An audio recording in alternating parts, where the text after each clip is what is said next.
My name is Audrey Miller. I'm 28 years old, and 7 days before my wedding, I found out my own mother had canceled every single vendor. The flowers, the catering, the venue, gone. She told my fiancé I was damaged goods and that marrying me would be the biggest mistake of his life. On our wedding day, 200 guests arrived at an empty lot, but my maid of honor, Chloe, had seen this train wreck coming 6 months ago. What she planned, and what my mother eventually walked into, changed everything forever. Before we dive into the wreckage, if you enjoy stories about standing up to toxic family and finding your own voice, please take a moment to like and subscribe, but only if you truly feel the story. And I'd love to know, where in the world are you listening to this story right now? Drop your city or country in the comments. I read every single one.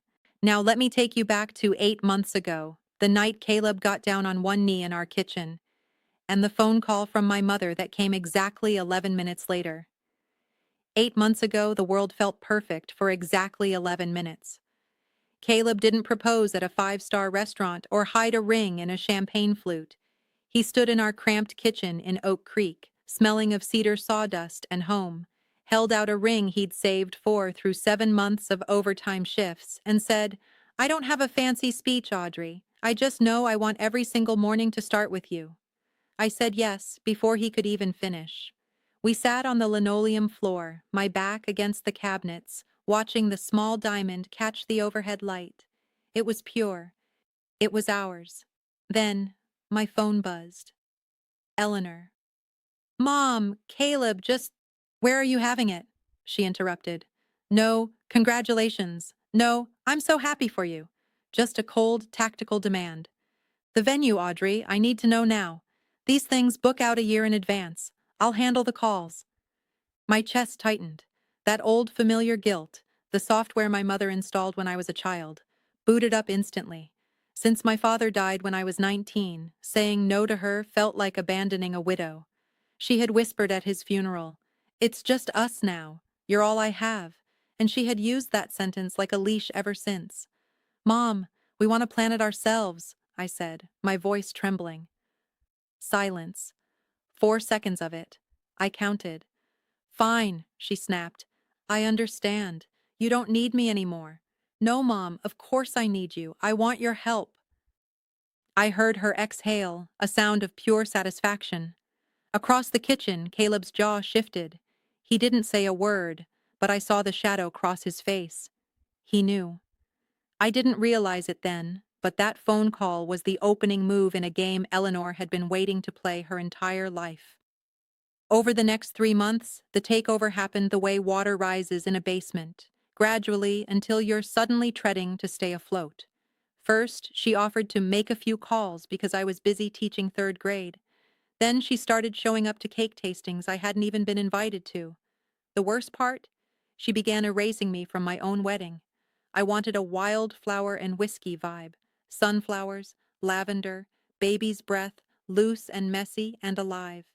Eleanor ordered 200 dozen white roses. "For elegance," she said, dabbing her eyes. "You'll thank me later."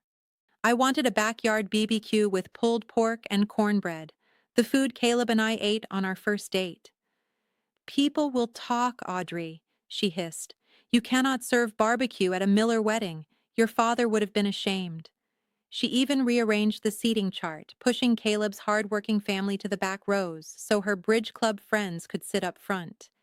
Every time I pushed back, she'd produce a tissue she already had palmed in her hand. "I'm just trying to make this beautiful for you," she'd sob, "since your father isn't here to see it." And I folded, every single time. Caleb started spending longer hours in his workshop. I'd catch him staring at a piece of unfinished oak, not sanding, just thinking. One evening, my best friend Chloe came over to look at centerpiece samples. She watched my mother literally pluck a sunflower out of my hand and replace it with a stiff, bleached rose. Chloe didn't argue with Eleanor. She just grabbed my arm at the door before she left. "Audrey, listen to me. Trust me on something. Don't ask questions. Just keep your original guest list on a private drive, okay?" I laughed it off, thinking she was just being dramatic. I had no idea that while I was drowning in white roses and guilt, my mother was already moving to the next phase. dismantling my reputation to ensure that if the wedding didn't happen, I would have nowhere to run, but back to her. 2 months before the big day, Eleanor invited Caleb to a family lunch. No Audrey, just the two of them. I actually thought it was a breakthrough, a olive branch. I spent that afternoon grading papers, humming to myself, imagining my mother finally seeing the man I loved for who he was, steady, kind, and solid as the oak he carved. But when Caleb came home that afternoon, the light in his eyes was different. He didn't even take off his work boots. He just sat at the kitchen table, his hands folded, looking at me with a heavy, protective sort of grief. "Your mother told me you had a breakdown in college," he said softly. My stomach didn't just drop, it dissolved. I felt the room tilt. "What did she say, Caleb?" "She used the phrase damaged goods. She told me, 'My daughter needs someone who can handle her. Can you really handle a woman who falls apart?'" I couldn't breathe. Yes, after my father died, I had a dark sophomore year. I saw a counselor, I worked through the grief. I stayed in bed for 3 weeks because the world felt too heavy to carry. It wasn't a secret, it was a scar. But in my mother's hands, that scar became a weapon. She wasn't warning him, she was trying to scare him away. "What did you tell her?" I whispered. Caleb reached across the table and took my hands. "I told her I don't see damage. I see a survivor who survived her."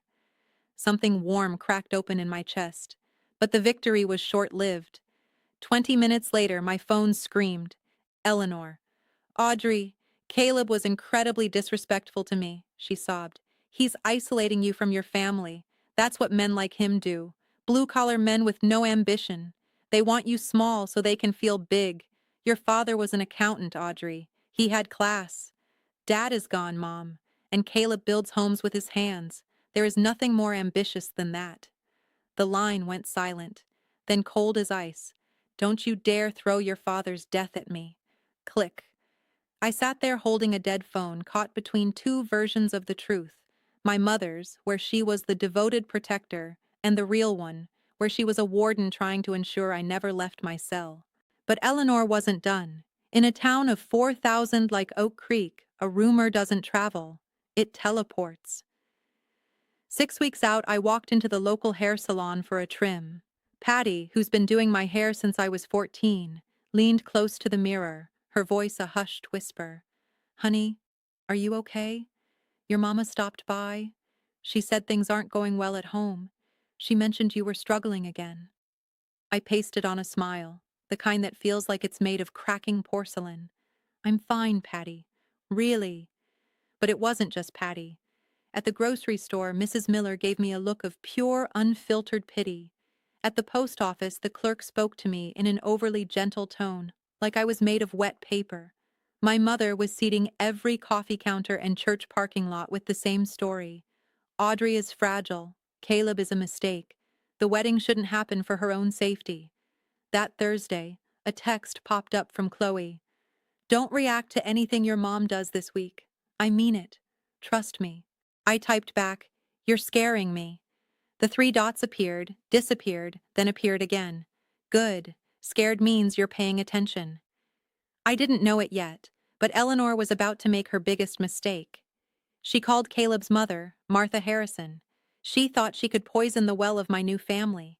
She told Martha I was emotionally volatile and had a history of psychiatric episodes. She expected Martha to panic. She didn't expect Martha to put her on speakerphone while Caleb was standing right there, 7 days before the wedding.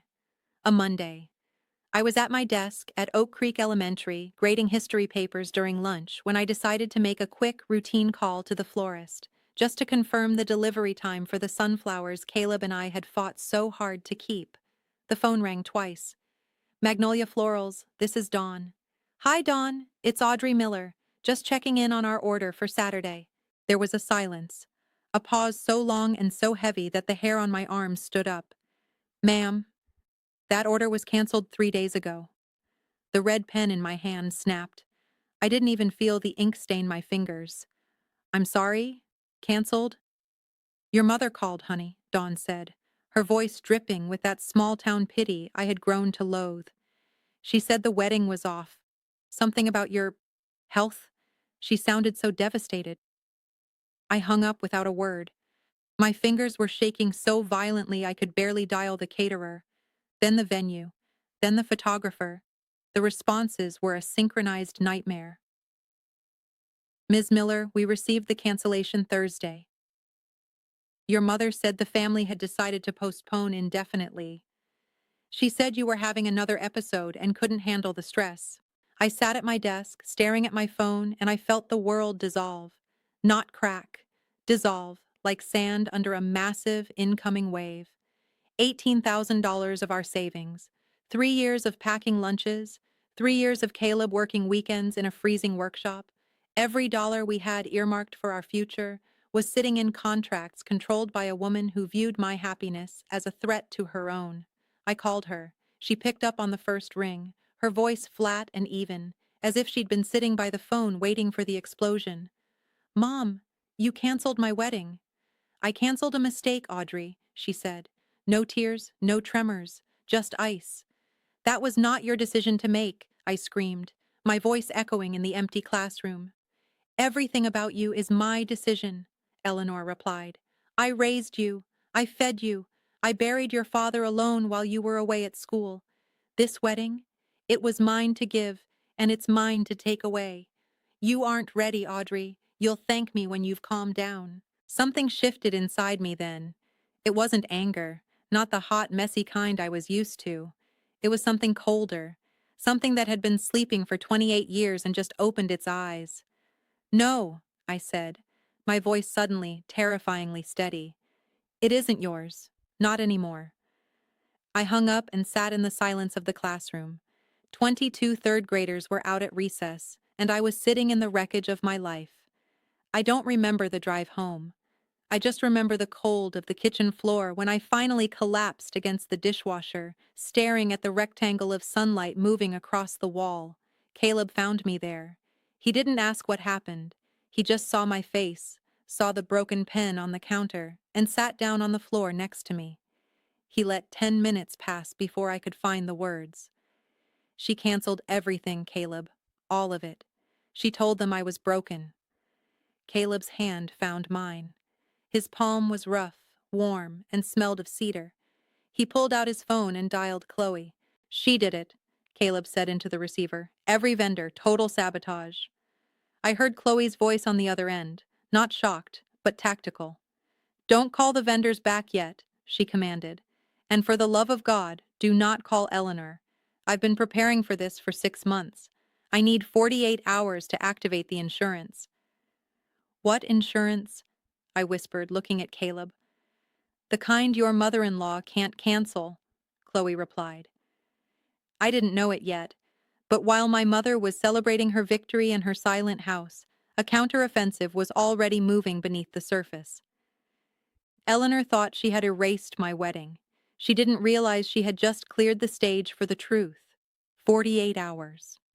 Those were the longest 48 hours of my life. I felt like a ghost haunting my own house, watching the days tick down toward a Saturday that was supposed to be the best day of my life, but now felt like a funeral. Then, on Wednesday evening, Chloe arrived at our door. She wasn't carrying flowers or wine. She was carrying a manila folder thick enough to prop open a window. She sat at our kitchen table, the same table where Caleb proposed, where the cancellations were confirmed, where every turning point of this year had happened, and she opened the folder.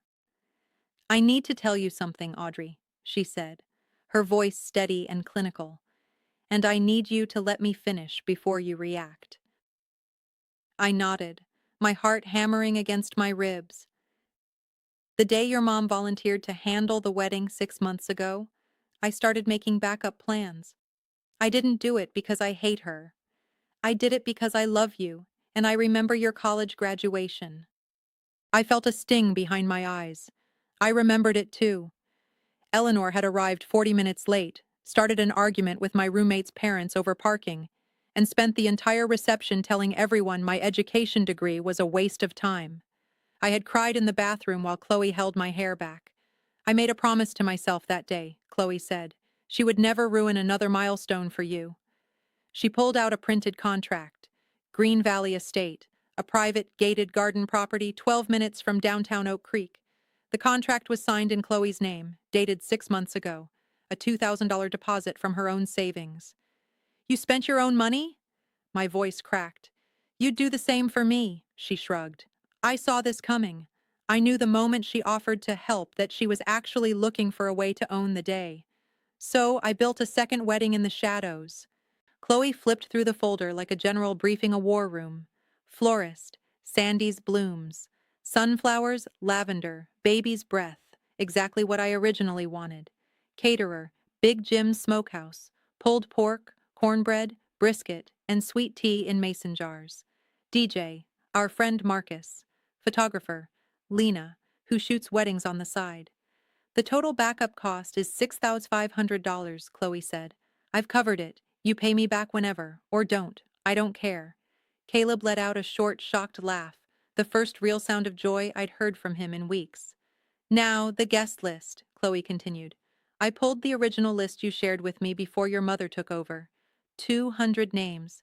I have a separate contact database for every single one of them. Emails, phone numbers, the works. She explained the dark launch. The morning of the wedding, Chloe would send a mass text and make personal calls to the 15 most important guests, Caleb's family, Uncle Steve, our closest friends. The message, venue has been upgraded. Surprise for the bride and groom. Arrive at Green Valley Estate at 3 p.m. And my mother? I asked, my voice barely a whisper. Chloe met my eyes, her gaze unflinching. She gets the original address, only the original address. She wants to see a disaster? Let her stand in an empty lot by herself. The room went silent. Part of me felt that old, familiar guilt tugging at my sleeve. But the other part, the part Eleanor had been trying to silence for 28 years, felt something I hadn't felt in a long time. Relief. I also called someone else, Chloe added. Maggie Coulter from the local news, a community love story segment. Maggie doesn't know the ugly details about your mom. She just knows it's a feel-good story about a best friend saving a wedding. Eleanor put your business on Facebook, Audrey. She made this public. We're just letting the truth catch up. I looked at Caleb. He didn't hesitate. He just reached over and squeezed my hand. Let's do it, I said. Activate everything. I didn't sleep that night, but for the first time, it wasn't because of anxiety. It was because the door I'd been trapped behind for nearly 3 decades was finally starting to creak open. I wasn't scared of the Saturday ahead. I was ready for it. Saturday morning, 3 p.m. The Georgia sun was a heavy, golden blanket over Oak Creek. 12 minutes away, at the original venue, Eleanor pulled up in her spotless silver sedan. She stepped out in a navy blue silk dress and pearl earrings, looking every bit the devoted, grieving mother. She hadn't come to attend a wedding. She had come to witness a funeral. In her mind, the story ended here. Audrey humiliated, Caleb gone, and her daughter finally crawling back into the safety of her control. She walked toward the lot. It was a graveyard of broken promises. No tent, no chairs, no sunflowers. Just the tall grass swaying in the heat and the sound of cicadas. She checked her watch. 3:05 p.m. But there were no cars, no confused guests milling about, no sobbing bride. There was no one at all. The victory smile on her face didn't just fade, it curdled. She pulled out her phone and dialed me. Voicemail. She dialed Chloe. Voicemail. She scrolled through her contacts, frantic now, calling Caleb's cousin, her own neighbors, even the school clerk. 9 calls, 9 silences. She stood in the center of that empty field, the sun beating down on her pearls, and for the first time in her life, she was utterly, terrifyingly alone. Meanwhile, at Green Valley Estate, a very different story was being written. The lane was lined with pecan trees, leading to a white wooden gate that stood wide open. Beyond it was the wedding I had dreamed of before my mother erased it. There were the sunflowers, the lavender, and the scent of Big Jim's BBQ smoker drifting through the air. And there, lined up under 2 ancient live oaks, were 200 wooden chairs that Caleb had built with his own hands over the last year. One every weekend, a secret labor of love I hadn't even noticed. 197 guests had made it. They didn't look confused. They looked awestruck. Martha Harrison found me near the garden trellis and squeezed my hand so hard I felt the warmth of her wedding ring. "Audrey, this is what your life is supposed to look like," she whispered. At 3:15 p.m., the music started. Not a grand, stiff orchestra, but a single acoustic guitar playing the song Caleb and I had danced to on our very first date. Uncle Steve took my arm. His military firm grip was trembling just a little as he looked at me in my simple $60 consignment shop dress. "Your daddy would be so proud, Audrey," he murmured. "Slow steps, make it count." I stepped out onto the grass, and 200 faces turned toward me. I didn't see pity. I saw recognition. I saw a community that had seen through the rumors and chosen to show up for the truth. At the end of the aisle stood Caleb. He didn't look like a mistake. He looked like home. As we stood under the oaks, the officiant kept it simple. When it was my turn to speak, I didn't read from a card. I looked Caleb in the eye and said, "I choose you not because I need to be saved, but because I finally know I deserve to be loved without conditions. The door to my life opens from the inside now." We kissed, and the sound of 200 people rising to their feet was like a wave crashing against a shore. As we were dancing our first dance, Chloe caught my eye from the edge of the lawn. She raised her mason jar of sweet tea in a silent toast. She had just seen a silver sedan pull up to the front gate. She had seen the man with the clipboard, her friend Kyle, politely inform a woman in a navy dress that her name was not on the guest list. Eleanor had tried to lock me out of my own life. Now she was on the outside of a gate she couldn't open, watching her daughter be whole without her. She didn't stay long. When she saw Maggie Coulter's news camera turn toward her, the protective mother mask finally cracked. She turned, got into her car, and drove away. The sun dipped below the horizon. The fairy lights flickered on. And for the first time in 28 years, I wasn't performing. I wasn't managing appearances. I was just Audrey Miller Harrison, and I was finally, beautifully free. My life began the day I stopped asking for permission to exist. Eleanor's sabotage backfired, proving that boundaries aren't walls, they are doors, and you hold the key. Today, Caleb and I are building a future rooted in respect, not debt.